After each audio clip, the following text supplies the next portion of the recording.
Hey, I'm Warren Sprouse. This is the Bible Forum. We're here every Sunday night from 8 to 10 p.m. Eastern Time. We look at life through a biblical lens. We generally solve all the world's problems in 2 hours or less. I want to talk to you a little bit tonight about socialism, how it works in our world. Do you realize that young men are no longer looking for work? Where does something like that come from? Who's teaching that? And where is it taking us? 1/6 of all men of prime working age in America, that's 7 million of them, men aged between 25 and 54 are not just unemployed, they've stopped looking for jobs altogether. This is actually a time bomb with far-reaching economic, social, and political consequences. Never before in American history have so many men done absolutely nothing. Millions are becoming dependent and what one observer calls infantilized and sick. According to a recent paper by Princeton economist Alan Kruger, nearly half of the men who are not looking for work are on painkillers, and many are disabled. He says they experience notably low levels of emotional well-being throughout their days, and they derive relatively little meaning from their daily activities, and there are 7 million of these. Here's the statistics. Prime-age American men in employment spend 2,200 hours a year in work and work-related activity. Employed women, they spend about 1,850 hours. Unemployed men spend 400 hours, mostly looking for jobs. But 7 million American men between 25 and 54 spent 43 hours a year working. That averages out to about 7 minutes a day. And what they do in that 7 minutes? Learn French, paint watercolors, help at the local nursing home, vacuum? No. They spent less time in volunteer and religious activities than the other 3 groups put together. They don't read newspapers very much. They don't vote. A third of them have used illegal drugs in the past year. Basically, they've done nothing. Time use studies show that when it comes to television and movies, not religious movies, the contrast between those that are not employed but looking for work and these men was so enormous that it suggests a fundamental difference in mentality. Non-working men watch TV and movies 5.5 hours a day on average. That's 4 hours a day more than for working women, nearly 3.5 hours more than working men, and a striking 2 hours a day more than simply unemployed men. To a distressing degree, these men appear to have relinquished what we think of ordinarily as adult responsibilities, not only as breadwinners, but as parents, family members, community members, citizens. Having largely freed themselves of such obligations, they filled their days in the pursuit of more immediate sources of gratification. And one observer noted that it's no wonder pornography is flourishing on the internet. It's no wonder that violence is so prevalent among young men. So how do they support themselves? Well, the short answer is they don't.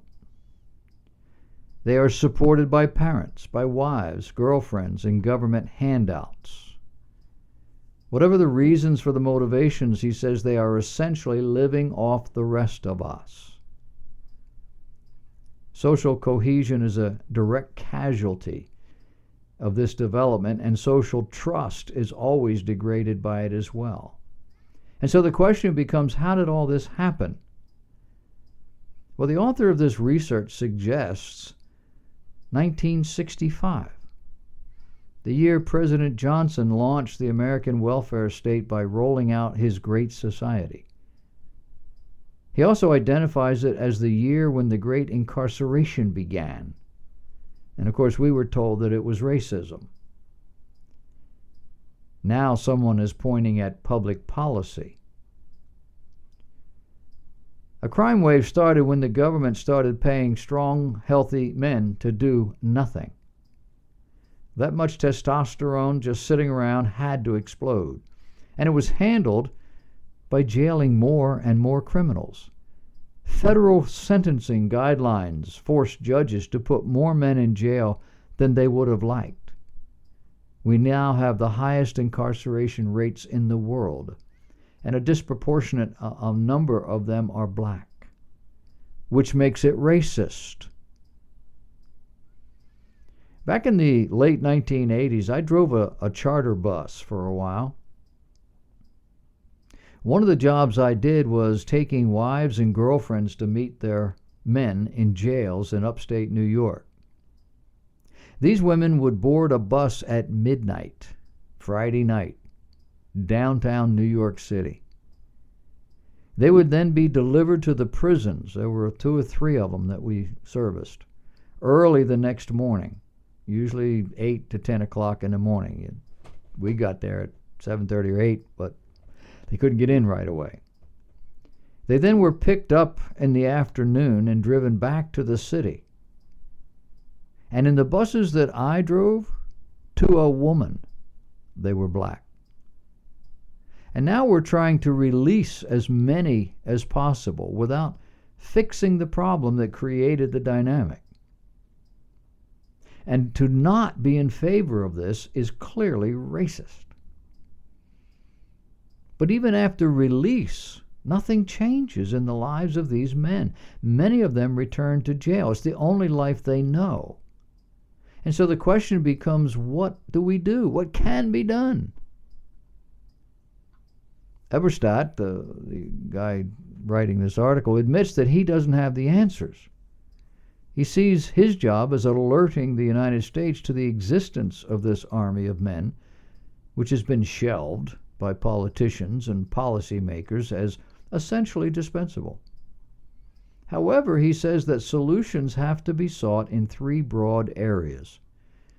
First of all, he says we need to revitalize American business so that it will create new jobs. I'm not sure how you do that when the leadership is trying to force jobs overseas. He says we need to reduce the perverse incentives in welfare programs to stay out of the workforce. The question then becomes, how can you do this when the welfare program is so sacrosanct?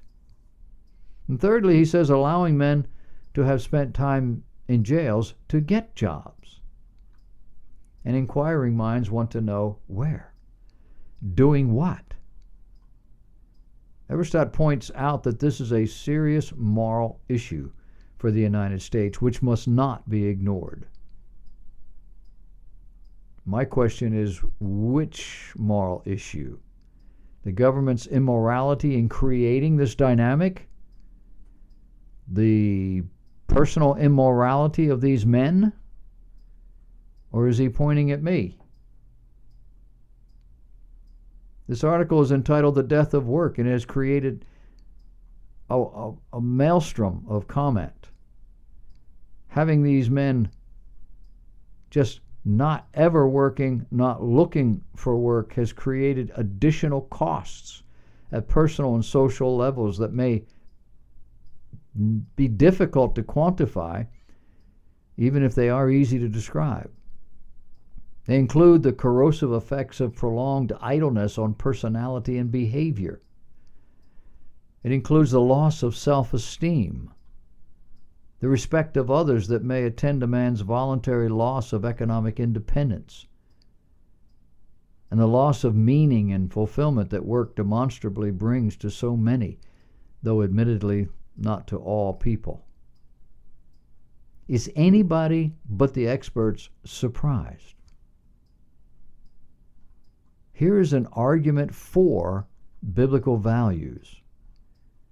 Here is an argument against the values that are dominant in our society. But don't hold your breath if you think that our values are going to change. American values are set up in line with our desires.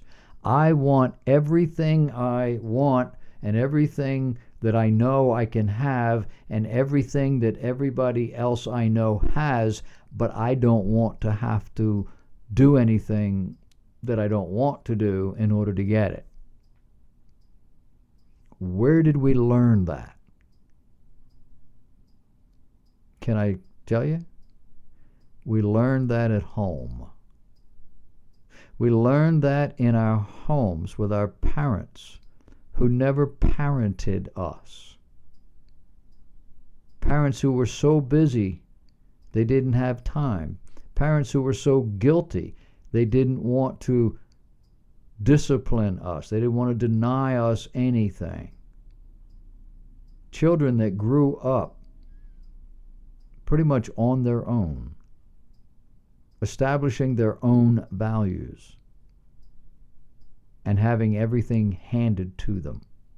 A school system that bent over backwards to get them through, whether they learned anything or not. 40% of our high school graduates cannot read except on a 4th or 5th grade level. We have serious problems. And if you think we're going to change, you haven't even been